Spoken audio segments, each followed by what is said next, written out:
not regulated at all, and it's basically, the spice is sort of a mixture of dried plant matter, herbal things. You don't even know what it's specifically made of. It sort of looks like a potpourri if you're looking at it, and it's sprayed with chemicals, and those chemicals could be anything, and that's what the federal ban is going towards, is trying to ban those specific chemicals. When this product is ingested, it causes, and it's not may cause, it causes it on most occasions in the users, this severe agitation and anxiety, fast racing heartbeat, high blood pressure, nausea and vomiting, muscle spasms, seizures, tremors, hallucinations, psychotic episodes, suicidal and other harmful thoughts, and some pretty strong aggression. And unfortunately, this has only been around for a few years, so we don't know too much about it, and because the compounds change, it's, you can't go to the ER or to any drug rehab and get some real solid statistic numbers as to how many people they are treating with this. So we have sort of narratives at this point in terms of people that are being treated in any of these facilities. Psychosis is going up, hallucinations are going up, aggressive behavior is going up, and so we could, with a little more research, probably tie that sort of behavior right into the use of this particular substance. And definitely the poison control centers have had a dramatic increase in the past couple of years in terms of people calling and saying that they have ingested some sort of synthetic marijuana product, and there's been some severe health issues. Some specifically in this area, a friend of mine, a teenage daughter, and this girl was probably 15, and was smoking this spice and had a seizure.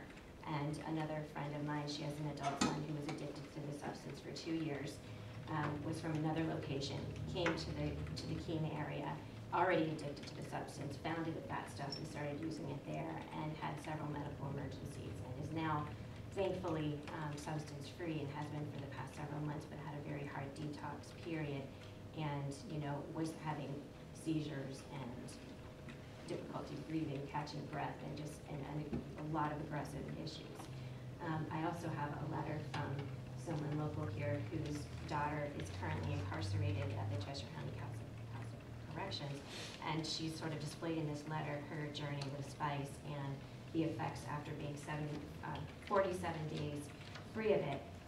She's still having the after effects of those particular things that I listed earlier. So this is happening on a national level. It's certainly happening on the local and community level.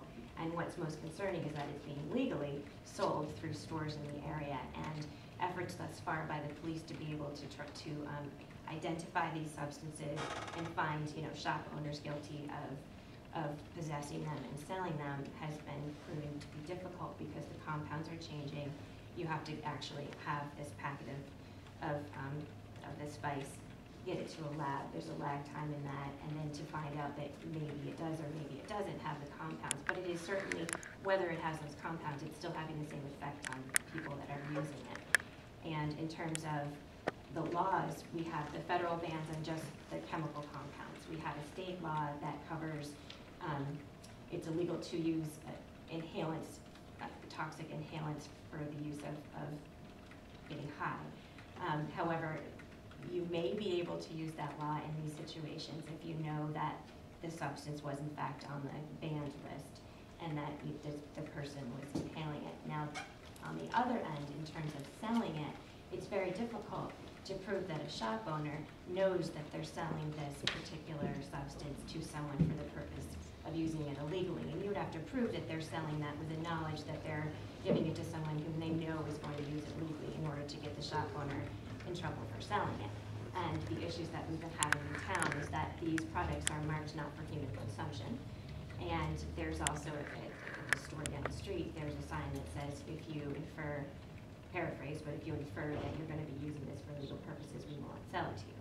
And that sort of like takes the responsibility, per se, off of the shop owner. When general knowledge is, we know as a community, and definitely the shop owners know what this is being used for. It's a small, small tiny packet of what they call herbal incense. They're selling it for $20 or $30. You could get a stick of incense for 99 cents. Why would you be buying this for such an exorbitant amount of something that is not generally known to be used as incense? It's generally known to be used as an inhalant. So are sort of like the issues that we're seeing in the community. And in terms of what currently is being done, there's the inhalants on the state level. There was a bill that was knocked down last year in terms of, I think it was dealing more so again with the different compounds and such. The state there's a representative of the state that's going to be reintroducing a proposal for spice in the next session, but that's also going to take some time to get going. And on the federal level, they're still banning the substances. There were 3 that were banned a couple of weeks ago. There was another one, something that is found in bath salts that was just recently banned, but it's still playing catch up in terms of the compounds being changed and then, not being able to prove that there's something that is actually illegal in the substances that are being sold, and the substances that are being sold in our town. And then in terms of city ordinances, there are, as I mentioned before, there's more participation on local levels to see if there's something that can be done locally, so that while the federal level is taking care of it on their end and the state is trying to sort of do something as well, what can we do as a community?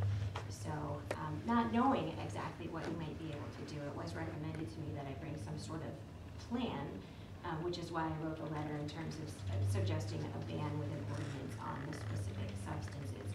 Whether or not you can do that, I'm not quite sure, but I'm sure that there is something that we can do. And so I'm hoping that we can sort of work together to figure that out. And the proposal that I have is a sort of a 3-pronged approach, which would be targeting the actual stores and shop owners that are selling this, because the problem of having a supplier is an issue. And then also educating the public, meaning parents and people who are in professional situations that are just learning and just seeing the effects of this particular substance. And then